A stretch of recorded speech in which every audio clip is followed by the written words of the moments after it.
search intensifies tonight for a Eufaula family of 3 missing for about 2 weeks now. Rescue crews are searching on the ground and in the air near Red Oak, that's in Latimer County. News 9's Dan Bewley has today's developments. Actually, John Lorden has the rest of the developments. Hey, Brain Scratchers, it's me, John. I thought we'd start with just a little news clip to kick this one off from News 9 about the mystery of the Jameson family. And before we get into the details on this, let me first thank BrainScratch researcher Christy Straciner. She has done a few episodes now. Always a joy to receive materials from her. She really dug deep and pulled together a lot of information. I took a look at the Wikipedia about this story, and for some reason it seems like it's been neutered.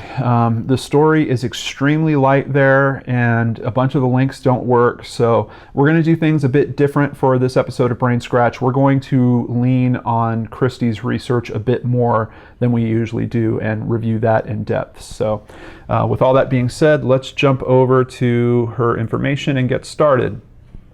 So let's talk about the Jameson family. First, we have the husband, Bobby Dale Jamison. He was 44 at the time that they disappeared. He suffered from severe back pain from a car accident, and I heard some of the details about this car accident. It seems like it was pretty nasty, like he had been hit by 2 separate cars.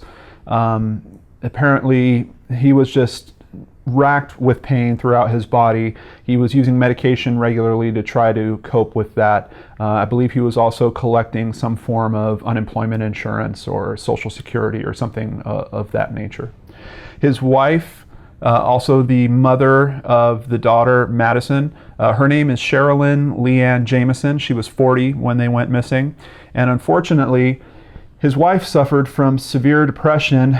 She was known to be bipolar and was taking medication for it, but wasn't doing the best at taking her medication regularly. And there have been some journals of hers found, and apparently she wrote some things that might make people think that she wasn't in the best relationship in terms of her marriage, even some things that might make people think that perhaps she had something to do with their disappearance, but we'll get into that more. And finally, their daughter, Madison Stormy Starr Jameson, 6 in kindergarten. Let me just bring up a picture of the whole family really quick. Here we go. And even though it states she was in kindergarten, from the research that Christy and myself have reviewed, it looks like she was in school, but then her parents had pulled her out of school and they were preparing to begin to homeschool her.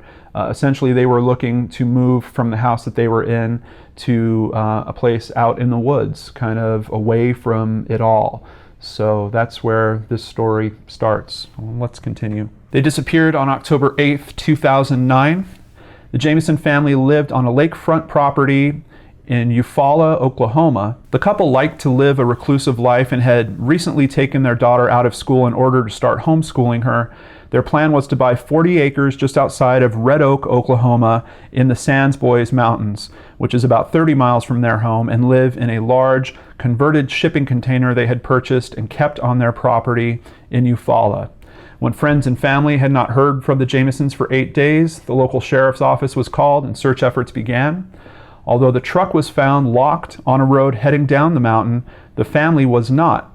All cell phones, GPS system, coats, wallets, IDs, the family dog Maisie, who was almost dead from starvation, car keys, and a bag stashed under the driver's seat holding $32,000 in cash were left untouched. And real quick, let me bring up a photo of the truck for you. Now, of course, when they got there, the truck was all closed up. I believe they had to smash a window to get it open and try to rescue the dog.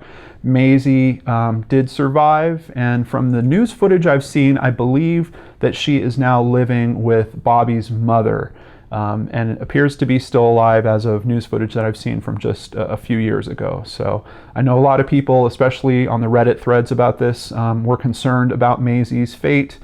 Just know that Maisie came out of this okay, and it appears that Maisie is likely the only survivor of this disappearance. So this is very odd. I mean, when you think about the things that are left behind in the truck, particularly the GPS unit. One of the theories is maybe these people went on some type of hiking excursion, pulled over at the side of the road, wanted to go for a bit of a hike. There's a few theories that work against that. Number one, you have Bobby, who is racked with pain. Is he likely going to want to do some type of hike in this pretty hilly area and with some rough terrain, although apparently there are trails that kind of cut through all this. There's hunting that goes out in this area and whatnot. Are you going to leave the dog behind if you're going for a hike like that, locked up in the truck? I'm not really sure. And are you going to go far from that truck when you know you've got a bank bag with $32,000 hidden under the driver's seat?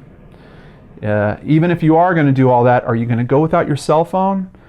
I really don't know. And there is actually some precedence about the cell phone, because they did stop and take a bit of a walk prior to whatever happened to them at this stop, and a picture was taken there. Let me bring that up for you real quick.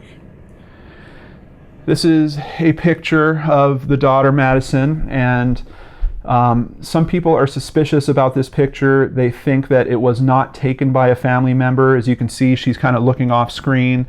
She's also holding her arms in a bit of a strange way. Some people might suggest that that is almost a defensive posture, or her feeling uncomfortable about the situation that she's in.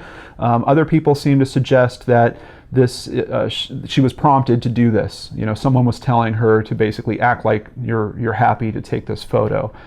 Family members do not feel like that is her true smile. They feel like this photo was taken with her in some type of distress. But the authorities were able to backtrace where this photo was taken. They did find her shoe prints and found this rock formation that she's sitting on, so they're very certain where this photo was taken. And unfortunately, this is the last photo. I believe it was found on a BlackBerry, but this is the last photo of her that exists. ATVs, scent dogs, drones, and a helicopter scoured the mountain for miles over a 9-month span, but nothing was ever found.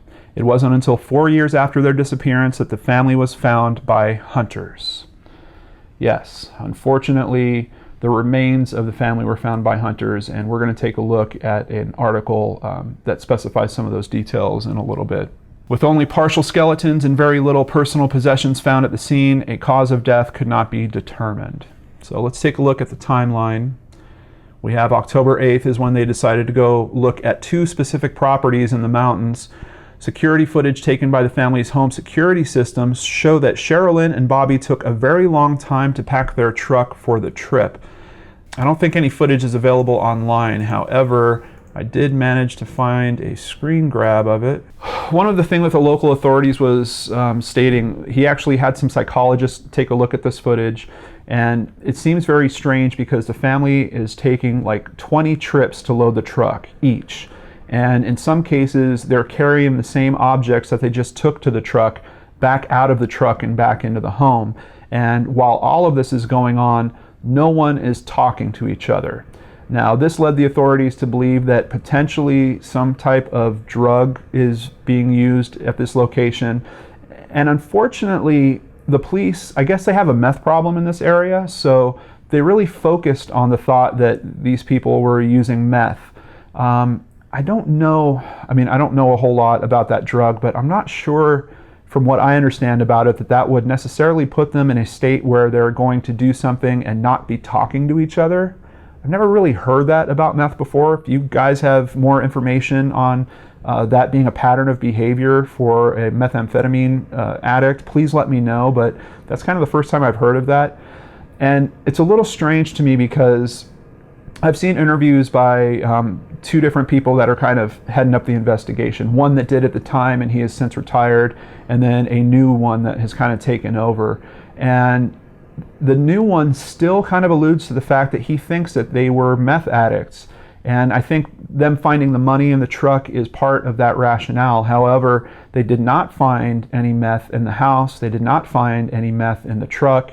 If these people were truly addicted to meth, I'm pretty sure even if they didn't find any meth specifically, they would have found paraphernalia that would have proven that. Unless these people were I mean, just extremely meticulous with trying to keep their drug kit all together, and for some reason that went with them off on this walk. But it just doesn't really make a lot of sense to me. I think that there is some validity to the thought that they're being drugged. For example, if he was given Vicodin for dealing with his pain and he started abusing that in some way, I know that that can kind of, I've actually taken it for pain before after being in a car accident, some other things that I had been through. And I remember in one particular time, I felt like I just shut out the world. I mean, my tunnel vision just became extremely narrow of what I was focused on. And people talking to me, I just wouldn't really reply. So if anything, my hunch is if there is any type of abuse going on here, perhaps it's some type of drug medication, likely prescription medication. But outside of that, I'm just not seeing any cause for that. A bunch of money being under the seat certainly is strange. Some people have thought, well, maybe they were looking to make a down payment on the land that they were going to buy. Some people counter that by saying, well, they had talked to the real estate agent and asked her not to join them on the trip. However, I don't think that that necessarily knocks out that theory, because what if they went to look at the property, decided, yes, that's the one, and then we're going to drive to the real estate office to make their deposit. You know, some people don't trust large institutions with their savings. It's quite possible that these people thought that a cash-only life was kind of the way that they were going to go.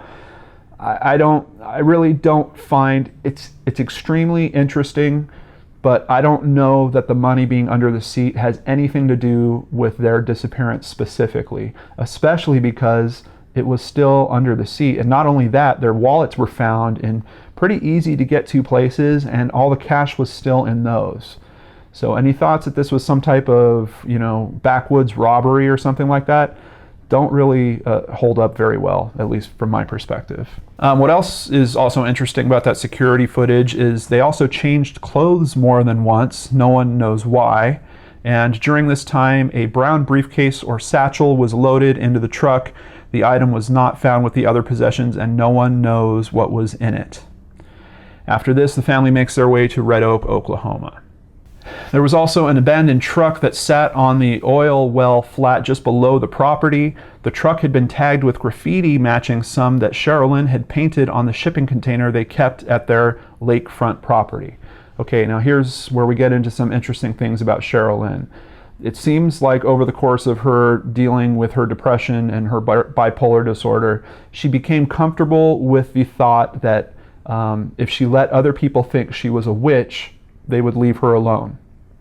And her sister has even commented that it was kind of a joke between the two of them. They bought witch books for each other. She would leave a witch book basically on the coffee table in their living room. But she had several cats that died at one point, and she was convinced that her neighbors had done it. So on the shipping container that was kept in their backyard that was going to become their future home, she spray painted messages about, I think there was something about you shouldn't upset a witch by killing one of her black cats or something like that. There was also some semi-religious messages sprayed on this container. Out in that oil well area, here is a picture of the truck that was found.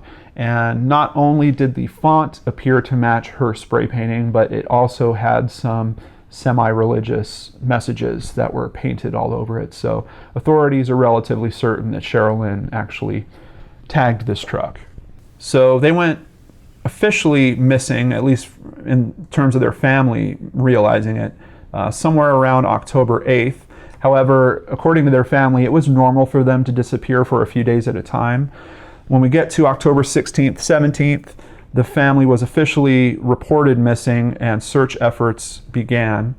And then very quickly, the truck was found on a dirt road leading to the well site property by either people on ATVs or deputies. It's reported both ways, according to Christy. Thanks so much for pointing that out. The truck looked as though it were coming down the mountain. It was also reported it looked as though it had been forced to the edge of the road, but pictures show it sitting on the road. So let's take a look at our picture of it again real quick. There we go. You know, off to the right, this is, there's a little bit of a drop off here. And on this side, there's actually a drop off on that ledge too. From this picture, I'm not seeing how it could have looked that it was off the road or they were forced off the road. However, I do have to say that in several of the articles I reviewed, they did state that it appeared that the truck had kind of moved off the road, like there was another truck that was coming on that single lane, or another vehicle that was coming on that single lane. But yeah, judging by this picture, I'm really not certain. I don't think so. Cadaver dogs took investigators to a nearby water tank. Yes, another infamous water tank. However, they did drain this water tank and they did not find anything. But apparently the dogs had a very strong scent that was coming from that water tank. And those dogs had been given some of their personal belongings to kind of give them a scent to search for. So why the dogs went to that water tank and gave a strong signal there, I'm really not certain. We might not ever know. However, they did drain the tank and did not find anything. Then we had nothing occur for 4 years outside of occasional media kicks.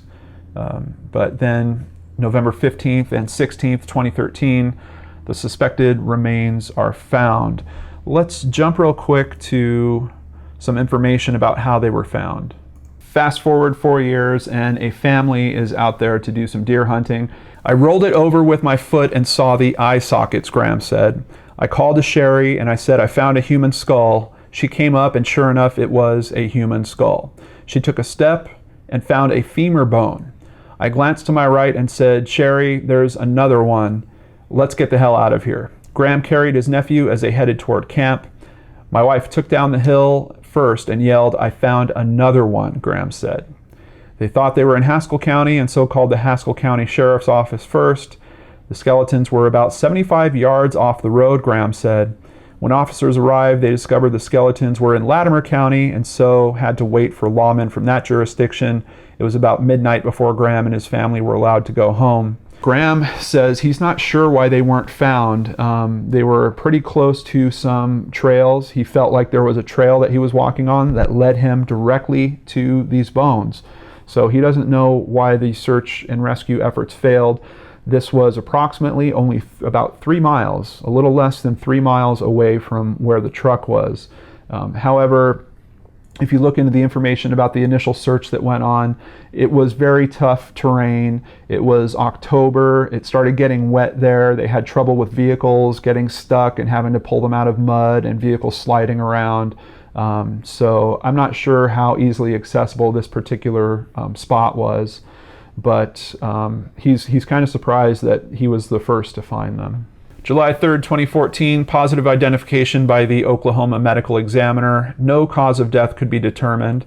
The husband's skull had a hole in it, but the examiner could not determine if it was a bullet hole or from an animal.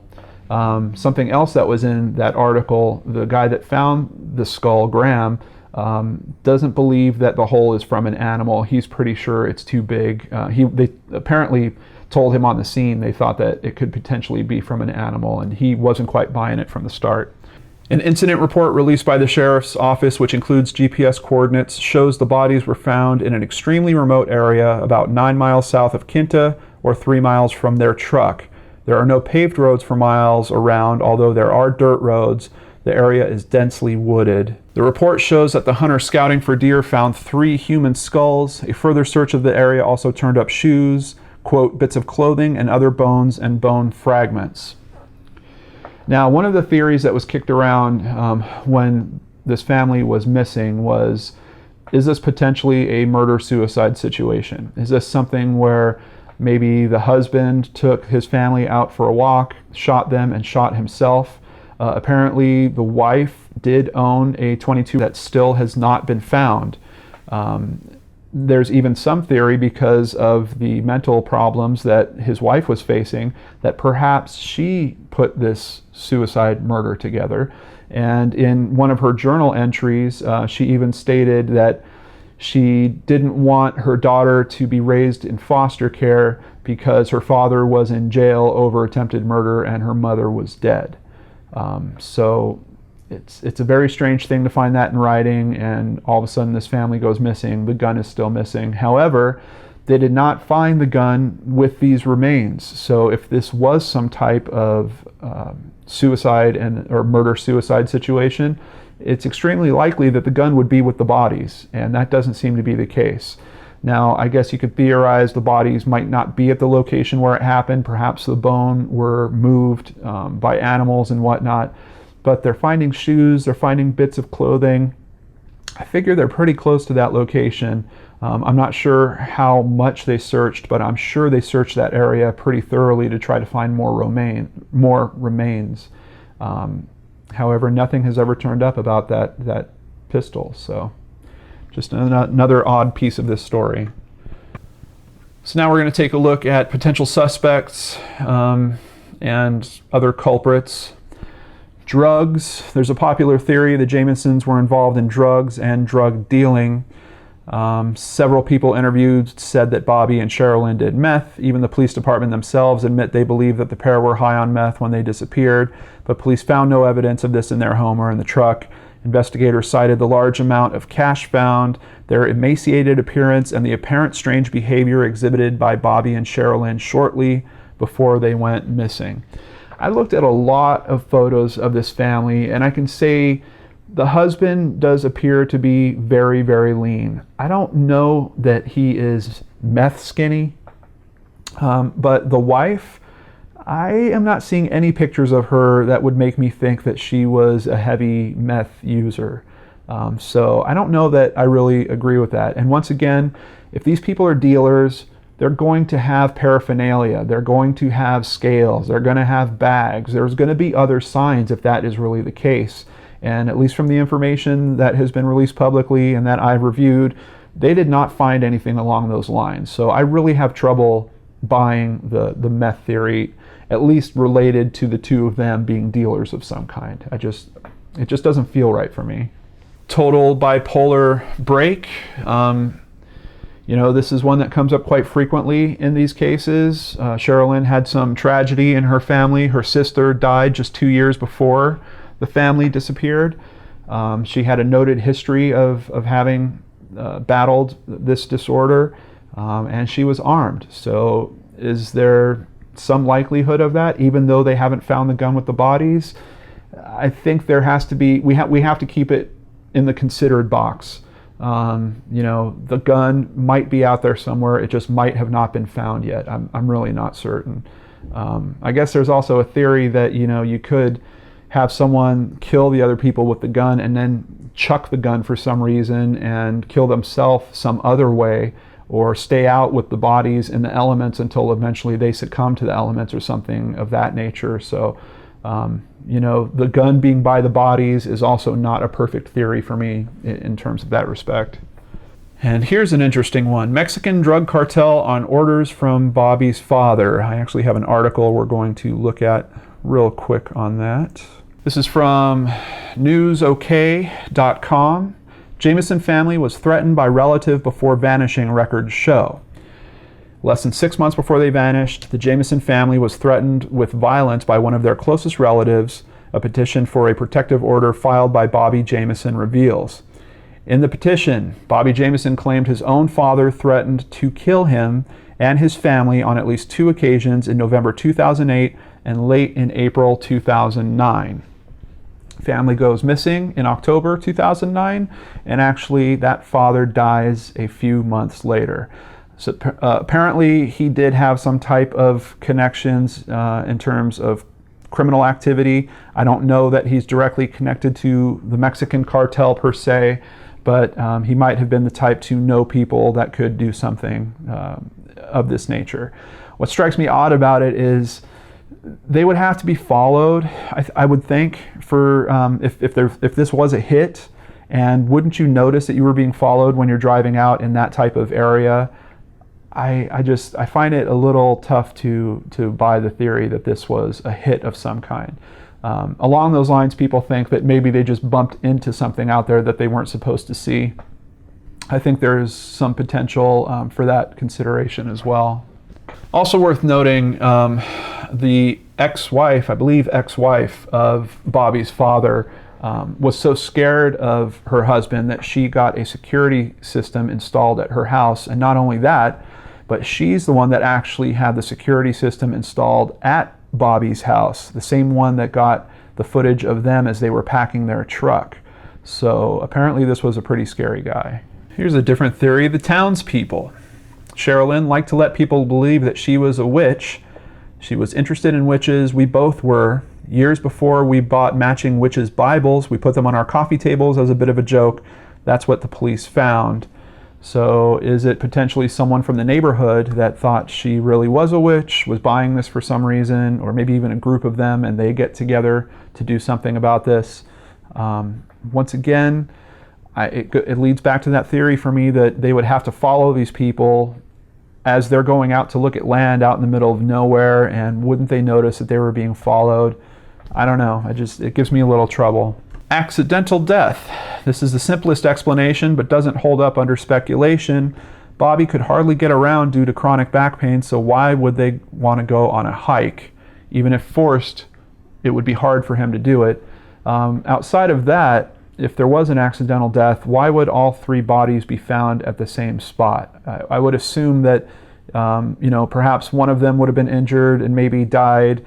The others might be able to take that person a bit of the way, something along those lines. It seems strange to me that if this was an accident, that the same accident occurred to all three of them at the exact same place at the exact same time. It's not like they were found under a bunch of rubble or something along those lines. The bones were found on the surface of the ground. I guess perhaps if it was an animal attack of some kind, that might be considered an accident. Violent cult. Sherilyn's mother believes that the family was killed by members of a violent cult. Apparently they have been noted as having some cult activity in that area. Along those lines, there is also the KKK, which kind of does tie in a little bit. They had someone that was living with them for a little bit, and he claimed to be a white supremacist. And when he heard that Sherilyn was part Native American, he apparently made some very rude comment to her. Something along the lines that she shouldn't even be alive or exist or something, or he should do something about that. She grabbed a gun, escorted him from the house, had to shoot at his feet to get him to leave. So unfortunately he was questioned and he was in jail at the time that they went missing. So he's pretty much off the suspect list. Another theory is that they were scammers. They lived in a $300,000 lakefront property with the newest appliances and amenities. Investigators entertained the idea the Jamesons staged their deaths. They also owned 2 timeshares in Mexico and several across the United States. Both adults were on disability and had been for years. They also had several lawsuits going on, and this led the police to believe they may have been scammers and made their money that way. This could offer a motive for someone to want them dead. I assume so. However, scamming the government for disability, who would take up that as their reason for killing someone? I'm not quite sure. The lawsuits that are going on, I don't know any details about that, but that is an interesting thing that I think could be looked into for potential suspects. But these other scams, I don't know. Were they living off the system a little bit? Kind of sounds like it to me, but is that a motivation for someone to go as far as killing them? I'm not sure. And Christie also took a look at some fringe theories that have been brought up around this case. We're going to just jump through those very quickly. I know we're getting close to the end of the episode here. Subliminal distraction. The couple had 2 computer screens sitting side by side in their bedroom. It's theorized by some that this caused a severe case of subliminal distraction disorder, or SD. We've got a couple of links that look into this theory. I'll put them in the description box below. But specifically at visionandpsychosis.net, there is even a case study on the Jamesons themselves that is offered as proof of the disorder. So if that's something you want to check into, description box below, you can dive into those details. Let me know what you think about it in the comments. Now this is a French term. I believe it's folie à deux, French for a madness shared by 2 or shared psychosis, is a psychiatric syndrome in which symptoms of a delusional belief and hallucinations are transmitted from one individual to another. Now what's interesting about this is, and it kind of ties into the next theory, ghosts and demons, Bobby had approached his pastor, Gary Brandon, regarding the spiritual warfare that they claimed was taking place in the house. Before she disappeared, Sherilyn claimed that there was a spirit family living alongside them in the house, and that Madison would talk to the youngest of that family. They didn't bother Sherilyn or Madison, but they did Bobby. He thought they were demons and asked Brother Brandon if there were special bullets and a satanic Bible he could use to get rid of them. So if this is some type of mass delusion situation, it's possible that, at least between the parents, they believed that they were in some type of spiritual warfare and ghosts were all around that house. That might even have prompted them to go looking for this new place out in the middle of nowhere. I don't know. I looked into additional details on this. Apparently Bobby thought that he could see some demons or evil ghosts on the roof from time to time, and he was trying to find ammunition that can take them out. 35th degree latitude, the line of tragedy. This is the first time I've actually heard of this theory. It's kind of interesting. Here's a little more info on the line of tragedy theory. Both Quinta, just outside Eufaula, and Anadarko are on the 35th parallel north, a circle of latitude that crosses some critically important, historically speaking, areas of the planet, including Tibet, Hiroshima, Japan, Pakistan, India, Iran, Iraq, Afghanistan, Cyprus, Tunisia, and Algeria.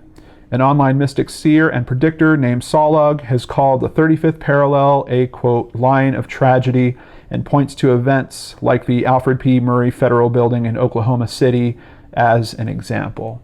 And you can't go into fringe theories without talking about the most common ones. Bigfoot.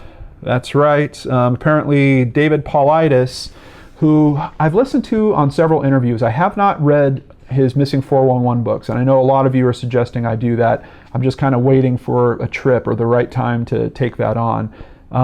But I have listened to him on several radio interviews, and I find it interesting that he speaks a lot about how he's categorizing these things, these occurrences, as seeming similar, but he won't really come out and say what his theory is, that he, at least on the radio interviews. I don't know if he does in the books. But it does seem to me that when he talks about it, he's kind of alluding to there being some monster in the woods type situation. So I would consider him, at least some of his information is falling into the Bigfoot category. I guess another potential theory that could kind of encapsulate this Bigfoot theory is what I was talking about earlier, if it was some type of animal attack that took out all three of them. But who knows? Mr. Paulides, along with others, posits that these disappearances could be the result of alien abductions as well. There have been reports of strange lights around the Sandboys Mountains. Alien abduction would explain how the couple wasn't found during search efforts. If they were abducted, then the aliens brought their remains back. I'm not exactly sure why they would do that. Dimensional travel. Essentially, this theory is that some type of rift opened up and they stumbled right into it, and perhaps that harmed them in some way. Maybe it left their remains as some trace of them going through there. I'm really not sure, but these are definitely the fringiest of the fringe theories that we've looked into on BrainScratch in a while. I don't know. I really don't know. For me, looking at this whole case, the big question now that we have found their remains is how they died. And unfortunately, the coroner couldn't really come to any conclusion on that, which is very unfortunate, because basically the investigators were waiting to, quote, find the bodies, because they thought that was going to give them the next step in terms of their investigation. And with the coroner not adding any real relevant info there, the investigation is once again at a halt. So if this family was murdered by someone, the possibility that that murder is going to get away from it is extremely high, in my opinion, right now. Is this a murder-suicide? I think there's some potential for that. We know the family was struggling with the marriage. We know there was emotional disorders worked into this. There was what the family considered spiritual warfare going on in their home. There's a lot to point to a very unhealthy mindset that was going on between this couple. That being said, I would really like to have known where that pistol went and why it didn't show up with the bodies, or some other instrument for these deaths show up near the bodies. Perhaps it's that theory that I talked about where the gun was used to kill 2 of them and then it was ditched and the third person waited for death to fall upon them. I really don't know. So I think this is where I hand it over to you, Brain Scratchers. What do you think about this mystery? This is one that I think is going to haunt many people for a long time, and it's strange because usually when you find the bodies you're able to let some of it go, but in this case it's like, you know, finding these remains kind of brought up even more questions and kind of adds more fuzziness to this already extremely fuzzy, mysterious occurrence. And it's just ultimately very tragic that this poor young girl had to be in the middle of this, if this was something going on between her parents. And it's even more tragic if they were really looking to just give their life a reboot, a new fresh start at a location, and bumped into something bad out there. I really don't know, but it's a heartbreaker on any front.